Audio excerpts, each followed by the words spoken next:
Hi friends, welcome to Chinugas vlog. ಎಲ್ಲರೂ ಹೇಗಿದ್ದೀರಾ? I hope ಎಲ್ಲರೂ ಚೆನ್ನಾಗಿದ್ದೀರಾ ಅನ್ಕೊತಾ ವ್ಲಾಗ್ನ ಸ್ಟಾರ್ಟ್ ಮಾಡ್ತಾ ಇದ್ದೀನಿ. ನಾನು ಇವತ್ತಿನ ವಿಶೇಷ ಏನಂದರೆ ಬೆಂಡೆ ಫ್ರೈ ಮಾಡ್ತಾ ಇದ್ದಾರೆ ನಮ್ಮ ಮಮ್ಮಿ. ಅದನ್ನು ನಿಮ್ಮ ಜೊತೆ ಶೇರ್ ಮಾಡೋಣ. ಅದಕ್ಕೆ ಬೇಕಾಗಿರೋ ಇಂಗ್ರೀಡಿಯೆಂಟ್ಸ್ ನೋಡ್ಕೊಳ್ಳೋಣ ಬನ್ನಿ ಫ್ರೆಂಡ್ಸ್. ಮೊದಲನೇದಾಗಿ ಬೆಂಡೆಕಾಯಿ. ವಾಶ್ ಮಾಡಿರೋಂಥ ಬೆಂಡೆಕಾಯಿನ ಈ ಥರ ಹಚ್ಚಿಟ್ಕೊಂಡಿರಿ.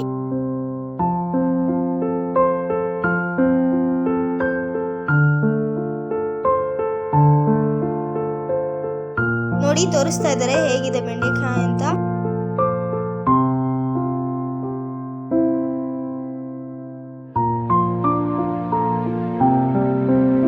ಇವಾಗ ಮಸಾಲೆಗೆ ಬೇಕಾಗಿರೋ ಇಂಗ್ರೀಡಿಯೆಂಟ್ಸ್ ಬನ್ನಿ.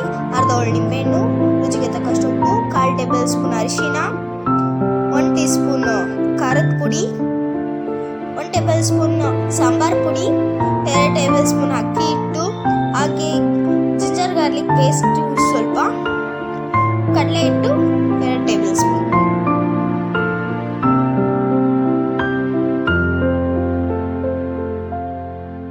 ಬನ್ನಿ ಇದನ್ನೆಲ್ಲ ಹಾಕ್ಬಿಟ್ಟು ಚೆನ್ನಾಗಿ ಮಿಕ್ಸ್ ಮಾಡ್ಕೊಳ್ಳೋಣ ಬೆಂಡೆಕಾಯಿ ಜೊತೆಗೆ.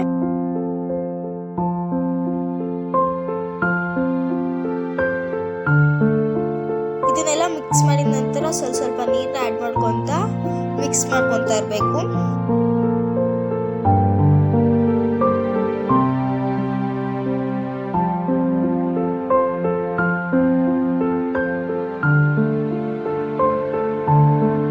ನೋಡಿ ಫ್ರೆಂಡ್ಸ್, ಅವಾಗಲೇ ಅರ್ಧ ಹೋಳು ನಿಂಬೆಹಣ್ಣು ತಗೊಂಡಿದ್ವಲ್ಲ, ಅದನ್ನ ಇವಾಗ ರಸ ಹಿಂಡ್ಕೊಳ್ಳಿ. ಆಮೇಲೆ ಸ್ವಲ್ಪನೇ ಮಿಕ್ಸ್ ಮಾಡ್ಕೊಳ್ಳಿ. ಆ ಕಡೆ ಎಣ್ಣೆ ಕಾಯಕ್ಕೆ ಇಟ್ಕೊಂಡಿದ್ವಿ, ನೋಡ್ತಾ ಇದ್ದೀರಲ್ವ, ಇವಾಗ ಎಣ್ಣೆ ಕಾಯ್ತಾ ಇದೆ. ಹಾಗೆ ಈ ಕಡೆ ಎಣ್ಣೆ ಕಾಯಕ್ಕೆ ಇಟ್ಟು ಒಂದು ಸ್ವಲ್ಪ ನೆನೆ ಬಿಟ್ಟಿದ್ವಿ, ಸೊ ದಟ್ ಅದು ತುಂಬ ಚೆನ್ನಾಗಿ ನೆಂದಿತ್ತು. ಈ ಕಡೆ ಎಣ್ಣೆನೂ ತುಂಬ ಚೆನ್ನಾಗಿ ಕಾದಿತ್ತು, ಸೊ ದಟ್ ಎಲ್ಲ ಚೆನ್ನಾಗಿ ಬಂದಿತ್ತು ಫ್ರೆಂಡ್ಸ್.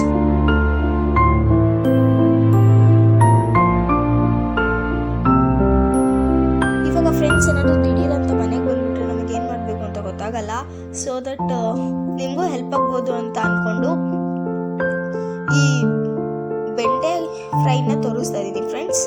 ನೋಡ್ತಾ ಇದ್ದೀರಲ್ವ ಫ್ರೆಂಡ್ಸ್, ಇವಾಗ ಬೆಂಡೆಕಾಯಿ ಒಂದು ಸ್ವಲ್ಪನೇ ಗೋಲ್ಡನ್ ಬ್ರೌನ್ ಕಲರ್ ಬಂದಿದೆ. ಹಾಗೆ ಇದಿನ್ನೂ ಒಂದು ಸ್ವಲ್ಪ ಬರಬೇಕು ಅಂತ ಹೇಳ್ಬಿಟ್ಟು ಇನ್ನು ಡೀಪ್ ಫ್ರೈ ಮಾಡ್ತಾ ಇದ್ದಾರೆ. ಆದಷ್ಟು ನೀವು ಲೋ ಫ್ಲೇಮಲ್ಲೇ ಇಟ್ಕೊಂಡು ಮಾಡಿ. ಇಲ್ಲಿ ಸ್ವಲ್ಪ ಅರ್ಜೆಂಟ್ ಇರೋದ್ರಿಂದ ಹೈ ಫ್ಲೇಮಲ್ಲಿ ಇಟ್ಕೊಂಡು ಮಾಡಿದ್ದಾರೆ.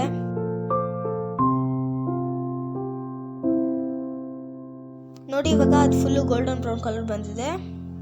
ಇದನ್ನು ತೆಗೆದುಬಿಟ್ಟು ಎಣ್ಣೆಯಿಂದ ಒಂದು ಪ್ಲೇಟಿಗೆ ಹಾಕ್ಕೊಬೇಕು. ನೋಡಿ ಅದ್ರ ಮೇಲೆ ಎಷ್ಟು ಚೆನ್ನಾಗಿ ಗಾರ್ನಿಶಿಂಗ್ ಎಲ್ಲ ಮಾಡಿರೋದ್ರಿಂದ ತುಂಬ ಚೆನ್ನಾಗಿತ್ತು. ನನಗೂ ತುಂಬ ಇಷ್ಟ ಆಯಿತು, ಅದಕ್ಕೆ ನಿಮ್ಮೊಟ್ಟಿಗೂ ಶೇರ್ ಮಾಡ್ಕೊಳ್ಳೋಣ ಅಂತ ಶೇರ್ ಮಾಡ್ತಾ ಇದ್ದೀನಿ ಫ್ರೆಂಡ್ಸ್. ನಿಮ್ಗೆ ಇದೇನಾದರೂ ಒಂದು ಸ್ವಲ್ಪನಾದರೂ ಇಷ್ಟ ಆದರೆ ಒಂದು ಲೈಕ್ ಕೊಡೋದು ಮಾತ್ರ ಮರಿಬೇಡಿ. ಹಾಗೆ ಸಬ್ಸ್ಕ್ರೈಬ್ ಮಾಡ್ಕೊಳ್ಳಿ, ಶೇರ್ ಮಾಡಿ ಅಂತ ಹೇಳ್ತಾ ಮತ್ತೆ ಸಿಗೋಣ ಅಂತ ಹೇಳ್ತಾ ಇದ್ದೀನಿ. ನನಗಂತೂ ತುಂಬ ಇಷ್ಟ ಆಯಿತು ಅಂತಲೂ ಹೇಳ್ತಾ ಇದ್ದೀನಿ ಫ್ರೆಂಡ್ಸ್. ಮತ್ತೆ ಯಾಕಂದರೆ ಅಷ್ಟು ಚೆನ್ನಾಗಿ ಬಂದಿತ್ತು ಬೆಂಡೆ ಫ್ರೈ ಇವತ್ತಿನ ವ್ಲಾಗಲ್ಲಿ. ಲೈಕ್ ಮಾಡಿ, ಶೇರ್ ಮಾಡಿ, ಕಮೆಂಟ್ ಮಾಡಿ ಅಂತ ಹೇಳ್ತಾ ಮತ್ತೆ ಸಿಗೋಣ ಫ್ರೆಂಡ್ಸ್. ಅಲ್ಲಿವರೆಗೂ ಬಾಯ್ ಬಾಯ್.